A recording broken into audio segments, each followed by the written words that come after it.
Hi there, welcome to the new year. I'm here today to do a review on the Twenty-Sided Tavern D&D performance. The experience was absolutely amazing. So let me tell you about how it goes. You walk into the Sydney Opera House, absolutely amazing establishment just to begin with, and you see just this cute little nook just covered in D&D stuff. This is from merch to just a poster you can pose in front of.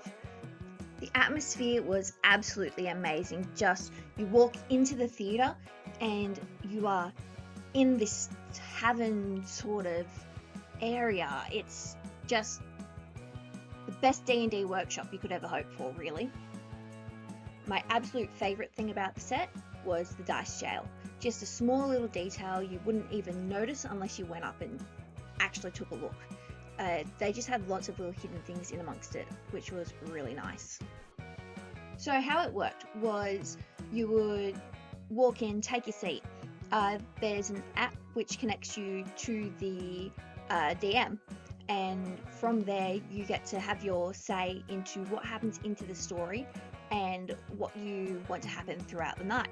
From there, to experiment to make sure everything's working, we got to change light colours. We took part in little quizzes to get started for the show, see what we like, what we don't like. And the screen was like a chalkboard, but then it would change to match whatever was going on. So at some points, it would be used like a chalkboard or just so we could see dice rolls. And then at other points in time, it completely engulfed the area in this new scenery. So when we were in the tavern, it would change. We could see the different parts of the areas. It was just stunning. One of the things I really appreciated was that they had internet available for us, knowing that the app used it, so you didn't use your data or anything like that. Highly suggest bringing a phone charger, however, I'd made that mistake. So by the time I was heading home, I was down to 20% and I was like, oh, this is close. We had a really good cast. I'm sure everyone's casts are super good. My understanding is that each person can do every role and every night it swaps out who does what. So for us, we had Will, he was our DM. Zoe was the assistant, she was known as the tavern keeper. We had Atlas, Eleanor and Emma.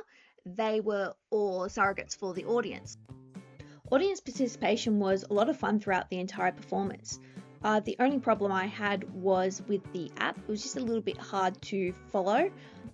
So every show you go to is completely different. So I went to the one on New Year's Day, and what happens is things which happen in our show will impact the next show. So for us, the previous show had some really big critical fails which impacted our story in that we had debuffs going throughout the entire game. In the last section, I'm going to go over the story we went through because I find that's the most fun part. And basically anything which is a whole bunch of chaos, you can pretty much guarantee was due to audience participation. Now to the fun part, the story. Before we get started into the story, let me introduce you to our heroes. We have Chester. He's a dwarf from a long lineage of gold miners. Then we have Dustine. She's a wizard skeleton. She loves to smile, not that you can tell. And our final hero, Katja. She's our trickster. She's just part of the team because she wants to be. The world is in chaos, and nothing is quite right in our land of Waterdeep. We start at the tavern, the Curious Hedgehog. And as any good adventurer party knows, we're flat out broke. And Chudhouse, our feather-bearded friend, is asking us to pay the tab. This is where our first option comes in. Do we want to deceive him? Or do we want to tell the truth? So Katja is our chosen spokesperson. So she's able to go up to him and talk to him about his 11-step skincare plan. And it works. Not only does our drink tab get forgiven, she gets a free drink for later on. Chudhouse asks if we are up for some work. Obviously we are. He takes us over to a wizard. As we walk up to him, he is absolutely losing his mind. So, we as an audience decide to hit him over the head with a hammer. And once again, we roll so well that we kind of do him for 7 damage. And here we meet the first of his kind, George, the wizard. Now that he calms down, he tells us about the chaos and how he would love to stop it, but he's a little head spinning right now, so asks us to meet him back at his place. He gives us directions, and off we go to the wizard's house. On our way there, we come across 3 thugs who are trying to rob us. Don't know why, there's no money to rob. We go into battle mode. First thug is hit by a natural 20 as he goes down with a javelin to the eye. The second gets a light graze from a different javelin. Thanks, Chester. Then, Dustine electrocutes 2 of them with her lovely magic. To wrap up the fight, Katja comes in with her pearls and chokes the 3rd one, half to death. Afraid, he runs off, grabbing the 2nd, running away far into the distance. Before moving on, we decide to loot the first thug's body, finding a lovely audience-generated pair of gun pants. At the wizard's house, we knock on the door to be greeted by George II. Skeptically, he looks at us, and then he wonders, "Why are you here?" "We're here to see George." George II lights up. "Oh, George, he'll be thrilled to see you," and proceeds to let us in, to where we meet George I. However, this is the wrong George. We're looking for George, not George I. George II apologises and proceeds to take us to George. This is where we learn about the history of the chaos. George's mentor and potentially lover, George Michael, was the one who originally sealed the chaos away, sacrificing himself in the process. We learn that this sacrifice may not have been quite enough, as the chaos is starting to leak out of his grave, and we need to find 6 items to help seal it back up again. With that in mind, George lets us know that George II is going to be joining us to help find some of these items, as we may need the extra help. We proceed to get kicked out of his home to start the new adventure. We start making our way towards the castle. George II decides that he wants to go search in a little bit of a different area from us to begin with, so we split off with him here. Here, we meet Rupert Ranch, also known as George. This one was actually thanks to the DM's assistant, because she liked annoying the DM as much as we did.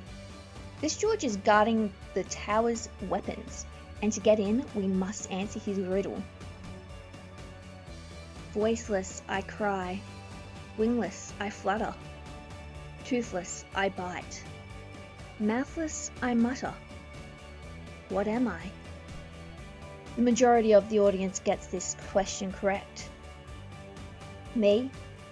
I wasn't one of them, but the answer was wind. We head into the armory, where we get attacked by some living armor. Good rolls, we avoid, he falls down. Out of the way, no problems there. This is when George II comes in and checks up on us, while we find some good-looking goggles. Oh, my bad, the goggles of good-looking. Now, we hear a lot of clashing noises coming from outside the castle. So, us being us, we decide to run right towards the danger. Strangely though, George II isn't to be seen. We arrive at the tailor's place. Boy George is being attacked by a mimic. This is where we go into idle tap mode. All the audience gets on their phones and hyper taps the screens to defeat it. We did some good clicking. George II quickly pops his head in to see if we're all okay.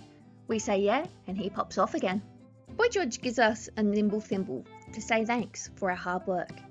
As we continue chatting, we hear a loud kaboom coming from the outside. We look out the window, and George the Wizard's house is on fire. We run over to see if we can do anything, but it's too late. The entire place is engulfed in flames. George too comes and stands next to us, looking into the flames. He welcomes the chaos. He sheds his skin to reveal that he's actually an abyssal demon. Now it's intermission. I grab a t-shirt. That's it. Back to the story. Upon our return, George has survived the fire. George I has died in the fire. Now George II is on the run, and we chase him to the chaos. Before anything else, we level up. Level 7, yeah! We are at the start of the Chaos Cave. We meet Georgina, someone who's fallen under a spell to be cursed to be made of rock. She reminds us of the story of George Michael. She wonders if we've maybe found the magic items. Dustine has noticed some weird magical energy coming from her. We find out that she's under a spell, and using her magic, she's able to transform Georgina back into herself again. She's no longer a rock. As we make our way through the cave, we get hit by some debuffs. The number furthest from 10 will be the roll you get. Random blackouts to happen at any point in time. And then a very lucky debuff. 18, 19s and 20s all become critical hits. But the worst debuff of all, fear of gun pants. We come across the final boss, not George, previously known as George II. He's amused by us trying to destroy the chaos, so he decides to turn himself into the independent, squeaky koala. We proceed to have probably the luckiest battle you could have, in which we got a critical 19, a critical 18, a natural 1, but we don't talk about that, and a 17 for the win. His body dissolves, but it's not quite over yet, as he turns into chaos itself. George, our glorious wizard friend, comes to us with 6 items which can help him seal the grave. Some of them we've found, some of them he's found. And here we are, getting ready to seal the chaos once and for all. Georgina runs and throws some gun pants at him, the final item, to seal it all away. George uses his magic spell to combine all the items, allowing him to seal the chaos finally in the stone. And with that, everyone lives happily ever after. Chester turning into solid gold. Dustine being able to help out another just like herself. And Katya finally falling in love with the most surprising of all, Dustine. Yeah, we had a whole love side story going on as well, but I only have so much time for a video. And with that, my video comes to an end. In case you can't tell, I would definitely recommend seeing the D&D show. Naturally, it's a 20 out of 10. Thanks for watching.